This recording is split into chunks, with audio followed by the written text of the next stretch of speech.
Davom etamiz. Shu kunlarda viloyat tumanlarida g'allachilikda band bo'lgan fermer xo'jaliklari zimmasida 2025-yil hosili uchun g'alla maydonlarini talab darajasida oziqlantirish, parvarishlash ishlari qizg'in olib borilmoqda.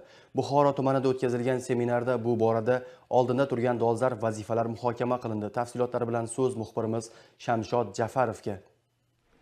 Xalqimiz dasturxonning aziz ne'mati va ko'rki bu non. Yurtimizda non va non mahsulotlariga bo'lgan talab va ehtiyoj qay darajada ekanligi esa ortiqcha izohlashga hojat yo'q. Shu bois mamlakatimizda rizq ro'z manbai g'alla yetishtirish, bug'doy maydonlarini talab darajasida oziqlantirish, bu boradagi agrotexnik tadbirlarni kechiktirmay olib borishga katta e'tibor qaratiladi. Shu kunlarda viloyat tumanlarida g'allachilikdan band bo'lgan fermer xo'jaliklari zimmasida 2025-yil hosili uchun g'alla maydonlarini talab darajasida oziqlantirish, parvarishlash ishlari qizg'in olib borilmoqda.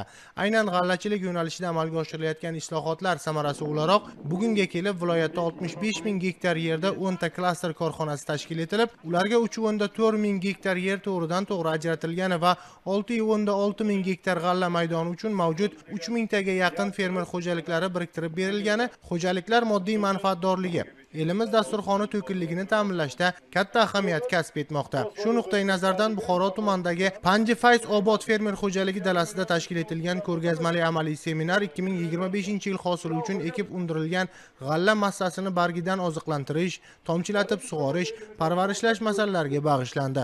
Viloyat qishloq xo'jaligi boshqarmasi tizimidagi tashkilotlar, agroinspeksiya, Ammo Buxoro irrigatsiya tizimlari havza boshqarmasi, o'simliklar karantini va himoyasi viloyat boshqarmasi, veterinariya va chorvachilikni rivojlantirish mutasaddilari, fermerlar hozir bo'lgan o'quv amaliy seminarni viloyat hokimining o'rinbosari olib bordi. Bu seminarning asosiy maqsadi Buxoro viloyati dondan oladigan hosildorlikni keskin oshirishdan iborat.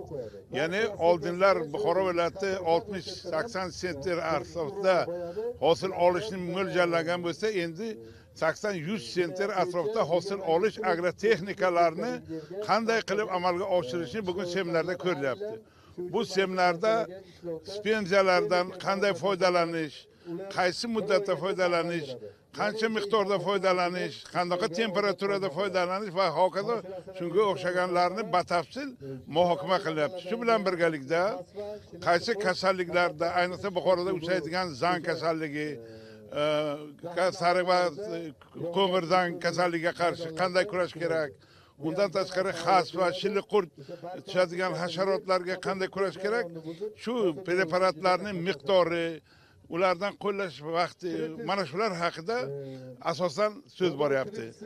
Joriy yil rizq ro'zi uchun viloyatda g'allachilikka ixtisoslashtirilgan 2931 ta fermer xo'jaligi tasarrufidagi 65 ming gektar maydonlarda sara bug'doyning Alekseyevich, Vassa, Grom kabi saralangan navlari, shuningdek, serhosil Xitoy navlari ekilib sifatli parvarishlanmoqda. Viloyatimiz mirishkorlari 2024-yilgi mavsumda qishloq xo'jaligi tarixida birinchi marotaba gektarlar hosildorligini o'rtacha 82 sentnerdan oshirib barakali xirmon barpo etgan bo'lsalar, joriy yilgi mavsumda bor kuch va imkoniyatlarni yalpi sara bug'doy xirmonini 600 ming tonnaga yetkazish qaratilgan. Seminarda dastlab g'alla parvarishi va erta bahorgi dala yumushlarini tahlil qilib, bug'doyni mineral va mahalliy o'g'itlar bilan oziqlantirish, sharbatlab sug'orish, dala chetlarini obodonlashtirish, ichki sug'orish tarmoqlarini betonlashtirish, g'alla masalalarini bargidan oziqlantirish, barcha purkagichlarni mavsumga tayyorlab, artritlarni shakllantirish ishlariga batafsil to'xtaldilar.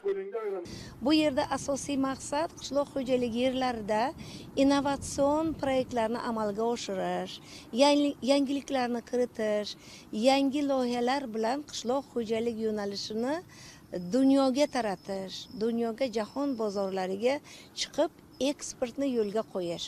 Xalqimiz, tadbirkorlarimiz, fermerlarimizni ilm bilan agar biz shu yo'nalishda olib borsak va biz jahonga chiqadigan standart talabiga javob beradigan eng chiroyli mevalarimizni, dukkakli mahsulotlarimizni yetishtira olamiz. Chunki bizda hamma imkoniyat bor. Tadbirda mas'ullar va mutaxassislar so'zga chiqib, fermer xo'jaliklariga zarur tavsiyalar berdilar. Dalada bug'doy hosildorligi va don sifati o'simlikning o'sish davrida yetarli miqdordagi zarur minerallardan iborat ozuqa elementlari bilan ta'minlanish darajasiga bog'liq ekanligi qayd etildi.